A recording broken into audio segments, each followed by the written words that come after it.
I can't say enough that this is a crack. We have been fighting for 11 years to get justice for my daughter. A death in 2011 might have a resolution as soon as today. Ellen Greenberg was stabbed 20 times in her locked apartment, including ones to the back of the head and neck. The death was ultimately ruled a suicide. Now, the cause of death is being challenged, and Ann Emerson of Criminally Obsessed joins us live this morning with the latest on what they're calling this break in the case. We see today is one of the hearings for that murder or suicide. Exactly. That's exactly the question, too. You just nailed it. That's exactly what's been going on. I mean, they've been trying to figure out what happened to Ellen Greenberg, this young 27-year-old beautiful teacher in Philadelphia who was discovered with 20 stab wounds to her body, 20 stab wounds, and it was declared a suicide. It was actually first a homicide, and then they declared it a suicide. So it's been a long time coming. This was 2011. We're 14 years later, and yes, there has been some new information actually before this hearing that I want to share. Okay, let's get to that. But first of all, Ellen, why did they decide that it was a suicide? Well, what happened, it's a great question. When they first got there, there was a lot of discrepancy between what the police were saying and ultimately what the medical examiner's office was saying. Now, when the police got there, they talked to the fiance, who said that he had actually had to break into their apartment to get in there to get to Ellen, who was slumped in the kitchen. And when he got there, he was called 911 immediately and was trying to revive her with dispatch, and that's when he discovered one of these knife wounds, that there was a knife still stuck into her heart, and that was actually the critical blow to Ellen. Now, the fiance's story, when he talked to the police, he talked about the anxiety that she was facing, that she had been under a lot of stress. She was a teacher. She had been having some issues with that. And ultimately, the police decided that they were dealing with a suicide. That triggered a lot of things in this case that have reverberated for 14 years. Mainly that they cleaned up the crime scene within 24 hours, that the fiance's family was allowed to take things out that belonged to Ellen for the funeral, including computers, phones, and think about all the things we use that now for evidence. Now, when the medical examiner looks at this case, he looks at it and says, no, no, no, no. Look at all those stab wounds. Look what's going on there. No, I'm going to rule this a homicide. I don't think that she was able to necessarily stab herself in the back, and that's why he came up with this homicide. But a couple weeks later, he goes in, has a meeting with the police, closed door meeting. We don't know exactly what happened in that meeting because there's no recording of it. There's nothing. So we find out that he's now switched it to suicide. Her parents, ever since that happened a couple of weeks after this, has been trying to set the record straight ever since. Now, her fiancé has never been charged with anything. Let's be clear. But never is he a charged suspect? with anything. No, he has never been made a suspect, a person of interest, nothing. Partly because this has been ruled a suicide.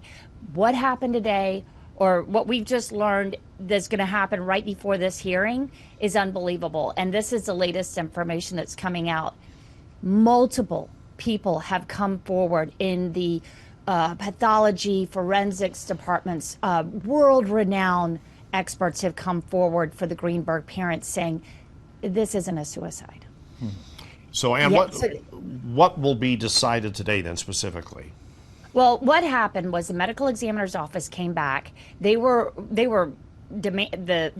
judge demanded that they go back and look at this autopsy report again. It was part of some civil litigation that the Greenbergs had done with City of Philadelphia. So they go back into the autopsy, and Dr. Simon comes forward, and we got a release of what she's going to say in this hearing, and she is going to stick to suicide.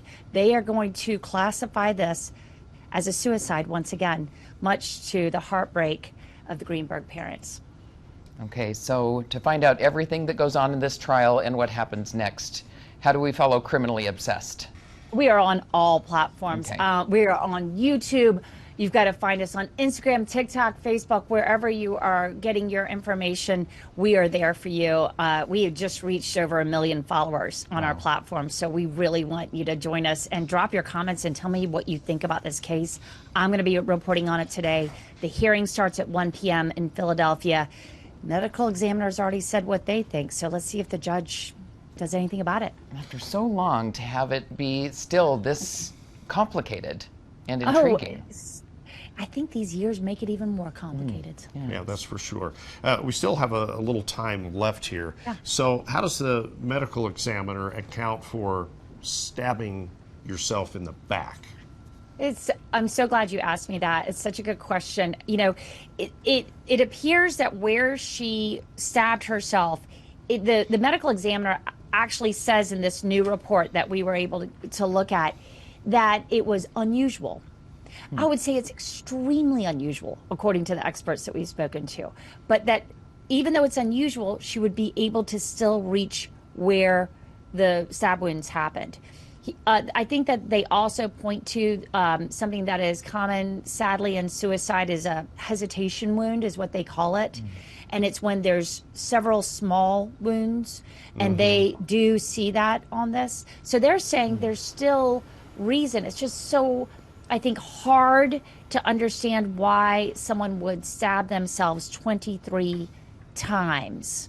And the other thing that's very concerning, and it really doesn't get highlighted in this new medical examiner's report, is that there were multiple contusions on her body, which means there were bruises they found on her body, including some kind of contusion right at her neck.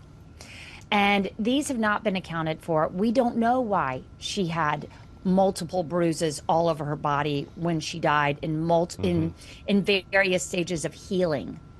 Yeah, So there's a lot of questions, right? And some evidence that disappeared that we can't use now. Well, exactly. Or evidence that had been, you know, there's a chain of custody that we take very seriously in crime scenes.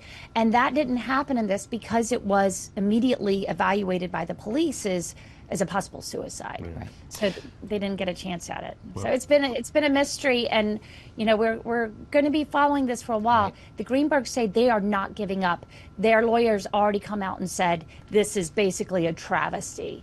And they are the Greenbergs have fought a long and hard battle, and they're just not giving up on their daughter. Okay, Ann Emerson, thank you very much for enlightening us on this case. That's incredible to go through the whole thing and see how it all played out. Ann and her team with thank you. Criminally Thanks for Obsessed. having me. Okay, thanks so much. Bye.